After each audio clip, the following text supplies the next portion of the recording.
अस्सलाम वालेकुम। मेरा नाम मोहम्मद नसरुल्लाह है और मेडिकल डॉक्टर हूँ और करंटली जामिया रशीद के कुलियत शरिया डिपार्टमेंट के थर्ड ईयर का स्टूडेंट हूँ।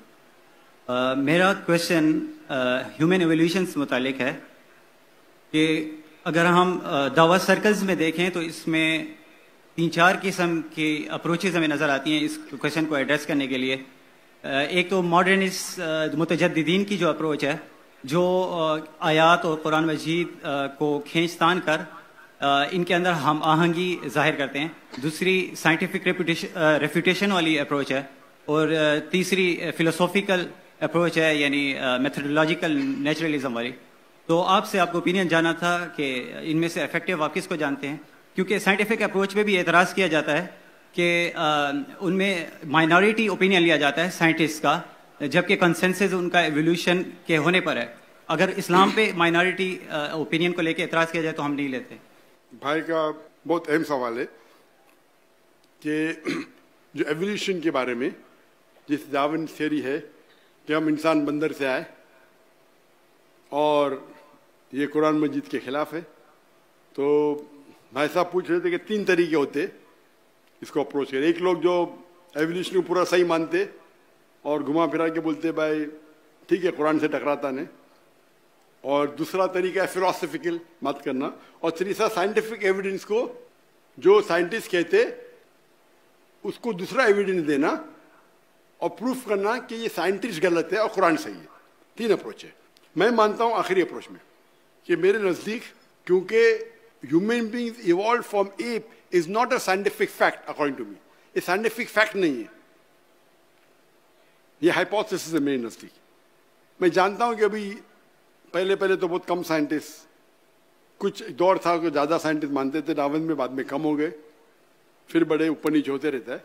लेकिन आज की तारीख में भी पहले ऐसा था कि अक्सर अगर आप पूछेंगे 1 to 1 तो अक्सर अग्री नहीं करते थे। मैं चंद साल पहले की बात करूं, लेकिन अभी आप करेंगे, लास्ट जो मैंने सर्वे किया था, तो जो लोग मानते हैं कि डार्विन थ्योरी सही है और कुरान से नहीं टकराती है, और वो शुरू में करते नहीं टकराती, एंड में बोलते हमें सिर्फ एक चीज पे एतराज है कि हम बंदर से नहीं बने ना, वही तो बात पे डिस्कशन हो रहा है। तो पूरा घुमाते 1 घंटे का लेक्चर देते डार्विन थ्योरी सही है और आखिरी में बोलते भाई सब चीज सही लेकिन हम बंदर से नहीं बने।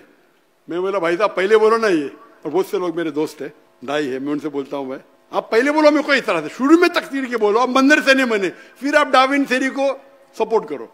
डार्विन थ्योरी की कई चीज सही है कि every living creature is made from water, Quran भी कहता है।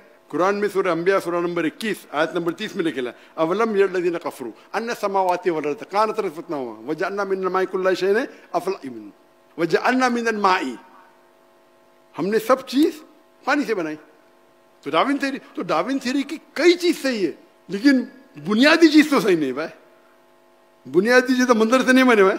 तो इसके ऊपर जो आर्ग्यूमेंट है उस पर काउंटर आर्ग्यूमेंट बन के काफी, मेरे पहले आंसर जो आप देखेंगे 96 का ओल्ड आंसर था, मेरे दावा ट्रेनिंग का रिफाइंड आंसर है, लेकिन एंड से मैं नहीं मानता हूं कि हम बंदर से बने, क्योंकि वो बुनियादी कुरान के खिलाफ है।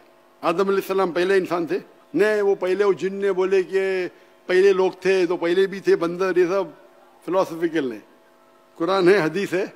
अभी तक के ये कहना कि हम ये डार्विन थ्योरी 100% सही है, गलत है। आप जरा रिसर्च करो, खाली जाओ यूएसए में कितने लोग डार्विन को मानते, 25% से ज्यादा नहीं मानते। 25% माशाअल्लाह, 10% भी माने तो मैं कुरान को, 100% भी माने तो मैं छोड़ूंगा कुरान को, तो 25% बहुत है। नहीं डॉक्टर यू आउटडेटेड, अरे भाई मैं डॉक्टर हूं, तुम इंजीनियर है भाई, ये मेरा फील्ड है। तो आप आके बोलते मैं इंजीनियर हूं, मैं ये बताता हूं, और बड़ा डायलॉग मारते। मतलब आप यूएसए के ना, आप गूगल करो, यूएसए में 25% अभी भी मानते कि हम बंदर से नहीं बने, मुसलमान को छोड़ो, चुप। तो अपने लेक्चर में बोलते आप मुसलमान भड़को मत, हमको मानना चाहिए डार्विन थ्योरी में, डार्विन थ्योरी सही है, ये जो बाकी दाई आपको बेवकूफ बना रहे, ब्ला ब्ला ब्ला ब्ला, आज दुनिया तरक्की कर चुकी है, झूठ बोल रहे। पूरे स्टैटिस्टिक रखो ना दुनिया के सामने। तो बहुत से लोग बोलते जाकिर भाई वो शेख ने क्या जवाब दिया, वो शेख का जवाब कैसा है। मैं बोला गलत है, मैं नहीं मानता हूं, और वो बोलेंगे भी ओ भाई वो कुछ दाई गलत है, डॉक्टर नाइक गलत है, मैं तो किसका नाम लेता नहीं, कौन खराब है। तो मेरे नजदीक अभी भी जो कुरान की आयत है वो बिल्कुल हमें वैसा ही लेना चाहिए। हम मंदिर से नहीं बने, अभी तक एस्टैब्लिश फैक्ट ना, कुछ मिलते जाते ऊपर नीचे। बिग बैंग एस्टैब्लिश है, लेकिन किस तरीके से बिग बैंग हुआ उसमें डिफरेंसेस है। तो कुरान की जो आयत है सूरह अंबिया सूरह नंबर 21 आयत नंबर 30 की, कि कायनात एक थी, वो अभी तक के बिग बैंग के 100% करेक्ट थे। वो बिग बैंग में ये पता चलेगा कितने बिलियन ईयर्स पहले थी, वो अलग बात है। तो कुरान में कहा नहीं निकले कितने बिलियन ईयर्स पहले आदम अलैहिस्सलाम थे, वो बाइबल से टकराएंगा। बाइबल के अंदर लिखा आदम अलैहिस्सलाम 6000 साल से थोड़े कम थे, समझे ना, तो प्रॉब्लम है। फिर हमारे पास ऑलरेडी मिल चुके फॉसिल जो मिलियन, तो बाइबल से टकराती है बिल्कुल से। डार्विन से आप देखेंगे फॉसिल हमें मिले 10 मिलियन ईयर्स पहले, कुरान में कहा डेट नहीं लिखा गया। तो जो बाइबल से मिलती है कुछ चीज मिलती है, कुछ चीज नहीं मिलती है।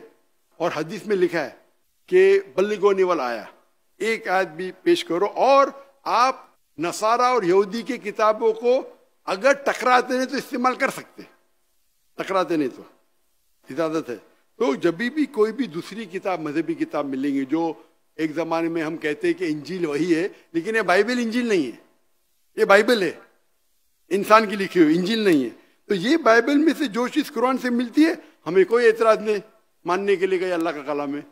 जो टकराती है वो बिल्कुल नहीं मानेंगे, जो नहीं टकराती है सच भी हो सकती गलत भी हो सकती, ये उसूल है। तो जहां तक कि डार्विन थियरी है, वी अप्रोच साइंटिफिक। और अब मेरा लेटेस्ट आंसर, लेटेस्ट मतलब अभी तो पुराना हो गया, जो लास्ट हर साल अपडेट करना मुश्किल है, 2016 में किया था। तो मेरा आंसर जो देखेंगे जो पुराने वीडियोस में है वो डिफरेंट है, और नए वीडियोस में उसमें न्यू एविडेंस है। इंशाल्लाह भी नया रिसर्च करके और एक नया आंसर होना चाहिए। लेकिन ये बिल्कुल बेबुनियाद है, हमें कुरान के आयत और हदीस पे पूरा यकीन है जो सही है, और बहुत सी चीजें हमें पता चलती बाद में। Hope the answer the question.